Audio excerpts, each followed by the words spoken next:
Science और spirituality को हम अलग समझते हैं, पर अगर मैं कहूँ कि मॉडर्न साइंस के कुछ ऐसे डिस्कवरीज जो खुद इस बात की तरफ इशारा कर रहे हैं कि इस यूनिवर्स के पीछे कोई इंटेलिजेंस है। गैलेक्सीज का design, DNA code, human brain का सिस्टम, क्वांटम रियलिटी, ये सब मिलकर एक ऐसी कहानी बताती है जो हमारे स्कूल बुक में नहीं सिखाई जाती।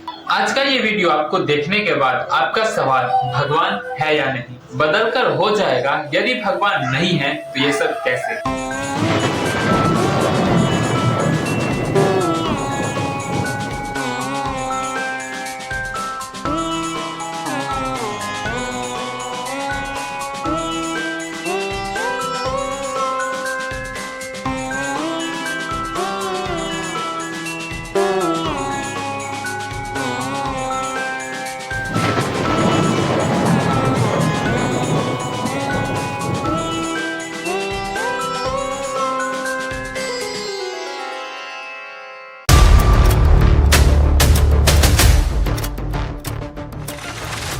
फैक्ट नंबर 1, यूनिवर्स का परफेक्ट सेटिंग। सोचो, एक नॉर्मल सा एग्जांपल, अगर तुम चाय बनाते हो तो यदि स्टोव पर चाय का फ्लेम ज्यादा हो जाता है तो चाय जल जाती है, और यदि फ्लेम कम हो गई तो चाय बनेगा ही नहीं। बिल्कुल इसी तरह यूनिवर्स का हर रूल एग्जैक्ट वैल्यू पर सेट है। साइंस के हिसाब से ग्रेविटी फोर्स, जिसे हम सब जानते हैं, थोड़ी सी भी कम हो जाती तो ये स्टार्स, प्लैनेट्स बनते ही नहीं, और यदि थोड़ी सी भी ज्यादा होती तो सारा यूनिवर्स कोलैप्स हो जाता। इलेक्ट्रॉन्स का माप थोड़ा भी बढ़ जाता तो एटम्स स्टेबल्स नहीं होते। यदि लाइट की स्पीड अलग होती तो एनर्जी का बैलेंस ही टूट जाता। और इन सभी चीजों को साइंस कहती है फाइन टर्निंग प्रॉब्लम। मतलब हमारे यूनिवर्स की सेटिंग इतनी ज्यादा एग्जैक्ट है जैसे इसे किसी ने कॉन्शियसली सेट की हो। बिग बैंग थ्योरी आप में से अधिकतम लोग जानते होंगे। साइंस कहती है एक रैंडम एक्सप्लोजन जो कि जिससे सारा स्टार, सारा प्लैनेट एक साथ बना, लेकिन सिर्फ एक एक्सप्लोजन से इतना एग्जैक्ट सेटिंग कैसे बैठ सकता है? एक्सप्लोजन से सब कुछ बैलेंस कैसे हो सकता है? हमारे महान साइंटिस्ट आइंस्टीन ने कहा था, universe is not a random chaos, it follows beautiful laws.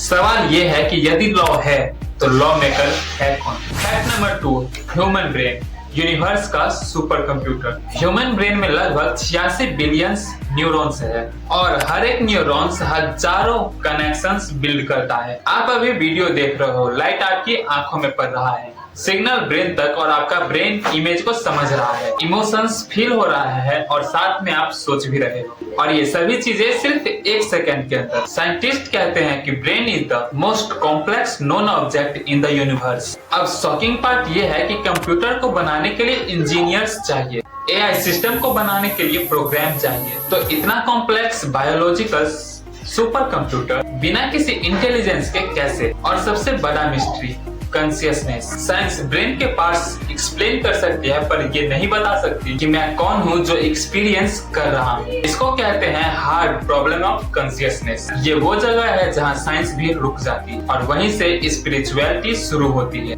अब डीएनए, लाइफ की प्रोग्रामिंग लैंग्वेज। हर इंसान के बॉडी के हर एक सेल में डीएनए होता है। डीएनए एक इंफॉर्मेशन स्टोरेज सिस्टम है। इसमें 3 बिलियन लेटर का कोड होता है, और यही कोड बताता है कि आंखों का कलर कैसा होगा, स्किन का कलर कैसा होगा, आपका हेयर कैसा होगा, इसका कलर कैसा होगा, ह्यूमन का हाइट, बॉडी स्ट्रक्चर और ब्रेन का प्रोग्रामिंग कैसे होगा। और साइंटिस्ट तो अब खुद कहती है कि DNA work like software code.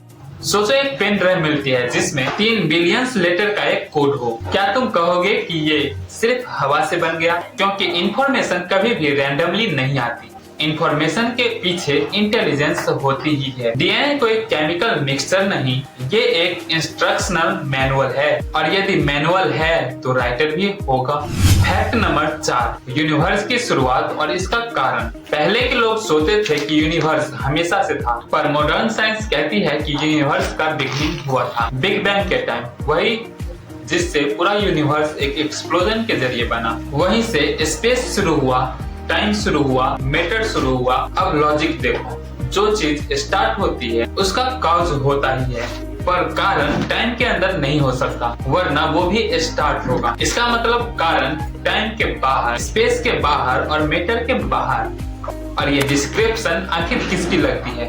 एक ऐसी पावर जो फिजिकल यूनिवर्स से परे हो, और ये कॉन्सेप्ट भगवान जैसा है। Fact number 5, quantum physics. Quantum level पर पार्टिकल्स बिहेव करते हैं अजीब तरीके से। एक ही पार्टिकल दो जगह एक साथ हो सकता है। जब तक ऑब्जर्व ना करो तब तक वो फिक्स स्टेट में नहीं होता।